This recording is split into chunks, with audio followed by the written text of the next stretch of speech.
Today on Everyday Tactical Vids, we'll be looking at the Gerber Decree.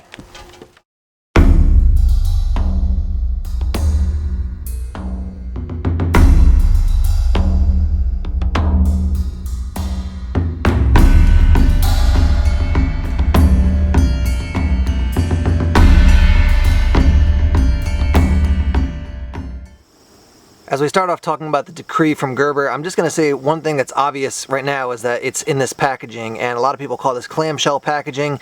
It's a type of packaging that allows you to hang it up on a big display at a store. And it's just worth noting that a lot of different companies, outdoor companies, and in particular knife companies, have moved to this instead of shipping their products out in little individual boxes. And the reason is it's just easier to display and they end up saving money in the process. For some people, they're like, I just can't buy anything if it's in that type of packaging. And I get it. I mean, there's some higher end companies that will never move to this, most likely because they think it says something about them as a company when they keep it in the, the classic knife box when you get your product. However, just keep in mind, and there's something to think about on either side, wherever you land, that the company is saving money by getting it packaged like this, and therefore it's going to save you as the consumer some money when you go and pick it up at a store and it's in this type of packaging. Here's some of the information we get right on the package. The Decree does come made with S30V blade steel. It does say built with American labor, see back for details. We'll talk about that in a minute when we look at the back. But for Gerber and people who have been purchasing Gerber products for a while, some folks were getting annoyed because they saw that a lot of Gerber products were being made overseas, particularly in China. So again, we'll flip that over and talk about what that means in a moment. And then down here it gives you a little bit more information, 3.6-inch blade and a lifetime warranty for customers who buy this in North America. They do give you quite a bit of information here on the back. You can see 5.1 inches is your close length. Their overall length is 8.6 inches. Your weight is 4.8 ounces. They do mention that it is a glass-filled nylon handle with rubberized diamond texture. And again, your blade type is S30V steel. Black ceramic blade coating, thumb studs, finger flipper. It's a liner lock. You do have a 2-position pocket clip. There's a lanyard hole at the bottom. And then there's also a glass breaker made of tempered steel as well. You can see at the bottom here it says designed and engineered in Oregon, and over here made in USA. I guess the main question would be, what does designed and engineered actually mean? So I will contact Gerber and find out some information on that and then post it later on in this review.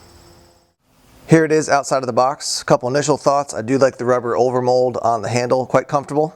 I do like the size of the lanyard hole. Sometimes you get lanyard holes just too small to even put paracord through easily.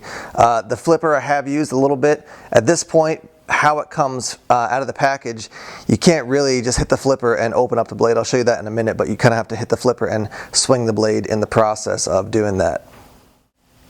So here's a look at using the flipper. It's about as far as it goes, and even that I'm kind of flicking my wrist a little bit, but holding it completely steady and doing that. I think eventually it'll get into the position where it will open up completely with the flipper, but at this point, if you're going to use the flipper, the best thing to do is flick your wrist like that. As far as deployment with the thumb studs, because of the weight of the blade and just the overall size of the knife, that happens quite efficiently. You don't really have to swing the knife a whole lot in order to deploy it using the thumb stud. Here's a look at 4 different knives just to give you a quick size comparison. On the bottom is the Decree. Up above that we have the Gerber Propel Auto. Then we have the Spyderco Tenacious, and up top we have the Rat Model 2. So if you're looking for a small EDC knife, this is probably not the one for you. The Rat Model 2 definitely is the smallest of all these. But once again, the Decree open length is 8.6 inches and your closed length is 5.1 inches. Here's a quick look at the tips of these 2 different Gerber knives. The top one is the Gerber Propel Auto, and they call that a modified Tanto. The Gerber Decree they're calling a Tanto drop point hybrid blade shape. So that's what it looks like up close. When it comes to holding the knife, you can see we have some jimping up on the top here, jimping on the liner as well, and then when the blade is deployed, the flipper swings through and it actually becomes a finger guard. Here's a quick look at the knife when it's in my pocket, just so you can see where it rides when you're using the pocket clip. All right, let's take a look at the knife in action. Here it is cutting some paracord.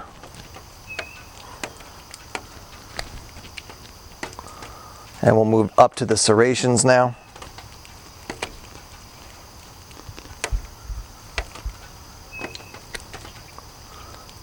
Makes quick work of the paracord, obviously.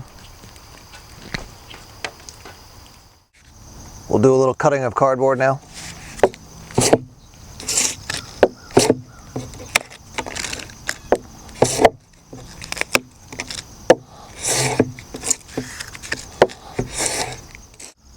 Cut a little wood now.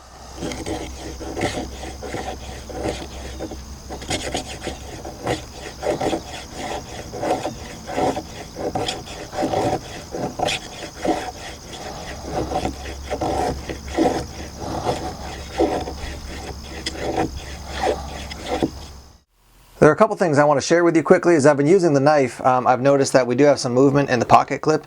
That shouldn't be a huge deal. Just use some star keys and crank those two down to tighten that up. But because this has been moving, you can also see that we've worn through this rubber coating on the outside, and now we're actually exposing the rest of the handle on the underside. So not, make or break things. It's not going to make the knife worthless or something like that, but be aware. You want to make sure that those are nice and secure so you don't wear through on the rubber overmold. The other thing I wanted to show you is that if you're using this type of overhand grip with a knife and you want to put your thumb on the end, you have to be very careful because you do have the integrated glass breaker there. So if you hold it like this and you really stab into something strongly, you're going to feel it in the thumb. So in general, if you're going to be using this type of overhand grip, you're going to want to hold it like this and not like this. As we wrap up here, let me offer some final thoughts on the Gerber Decree. Personally, I like the size of the knife. Some people don't like a larger EDC blade. I do. So if you're looking for a small EDC knife, this is probably not the one for you. But if you don't mind something that's a little bit bigger, this could be a good option for you. I like the integrated glass breaker, and it's kind of weird. I'm not a huge fan of serrated knives or even partially serrated knives, but I find with the Gerber knives that I've used, I've actually been quite impressed with the serrations. I tend to stay away from that, but for the Gerber knives, they seem to be helpful and functional when you're actually using the knife. Additionally, I'll tell you that I like the feel of that rubber overmold, and then just overall how the knife feels in hand. Very comfortable, very easy to use. Now this knife is definitely geared toward the tactical operator. It is in their tactical line. So if you're in military and law enforcement, if you've used this knife, if you own this knife, let's hear your thoughts on it. You can certainly email me, everydaytacticalvids@gmail.com, or you can leave comments down below. Thanks as always for checking out our videos. More videos coming soon. If you haven't done so already, please subscribe to Everyday Tactical Vids here on YouTube. Like us on Facebook, follow us on Twitter, and we're also on Tumblr and Instagram as well. Take care.